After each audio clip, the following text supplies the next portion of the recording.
Hey there, welcome back. Friends, let's move forward. Now friends, in our previous section, we have already built one RESTful microservice without the support of database, and here is the application. And if I show you, inside our service layer, we were making use of a static list, right? Now we would like to use a database, right? Now, in order to save some time, what we will do is we will copy these 4 packages right away and we will paste these 4 packages into our existing application. So let us do that real quick. I will highlight this particular path, which is src/main/java. I will right click and paste the packages in here. Here we go.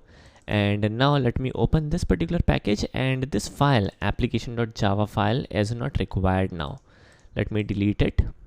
We already have this blog.java file where we are executing our Spring application. Alright, so now this is good enough.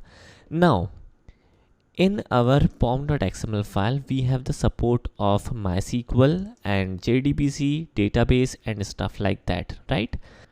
So we are all set with a project and we are ready to connect with the database. Now let me run this application first of all in order to check whether everything is working properly or not. Here we go. So the application is working properly, and if I show you, in here we have an entity class. And this particular entity class is what? This is nothing but a depiction of a database table. So let us open up Workbench real quick, and inside our blog, let us create a table. And we will give the name to the table as posts. And now let us quickly add in columns. First column would be ID. It would be a primary key, not null, and it would be also unique. Alright, and then we will add in a yet another column by the name of title. It would be varchar 45, and finally let us add in body column again, and it would be not varchar, rather we will select the tiny text or text format. So in here let us make use of text and let us give the length as maybe 200. Alright, so everything is good enough. Let me apply the changes, and it will create the database table, and here is our table. Alright, so there is no information inside this table as of now. So let us add in couple of information, some data. ID would be 1, title would be, for example, Java, body would be Java tutorial. Then let us add in a yet another row. It would be like JSP, and the body would be JSP tutorial. Then let us add in a yet another row.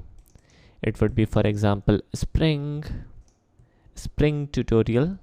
And finally, let us add in a yet another row, and it would be like Spring Boot, and the body would be Spring Boot tutorial.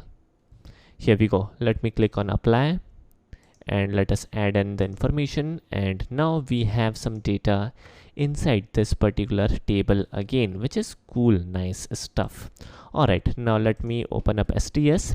Now in here we have a table with 3 columns, and we need to do something special in here in order to make this particular entity class a actual entity class. Alright, now friends, we will continue our journey from our next video, and some interesting things I will show you in our next video.